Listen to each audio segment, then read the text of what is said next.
Bob, so let's get back to this subculture that you talked about. So if I have measured 10 subcultures, do I also have to do 10 workshops for those subcultures optimal score?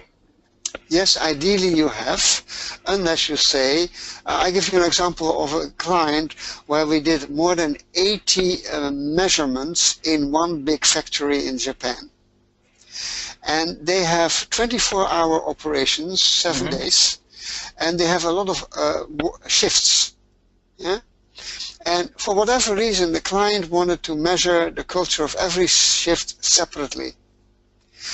In that case, you don't need to define for all the shifts the optimal culture separately, because you only want to have one optimal culture for all shifts. The reason that they still wanted to measure it separately, because they knew that there were quite some differences among the subcultures, so they defined one optimal culture, but in order to realize that one optimal culture, you had to do different things in different shifts, because they have still different actual cultures. So whether you have to now do that workshop in every subculture depends, of course, on whether you say, well, the work requirements are different and therefore they need to have also different subcultures, or not.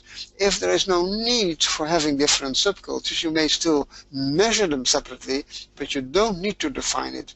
Normally though, until my experience is now, that normally that's what you would do. You do the same amount of workshops as you have measured subcultures. But it's not always necessary.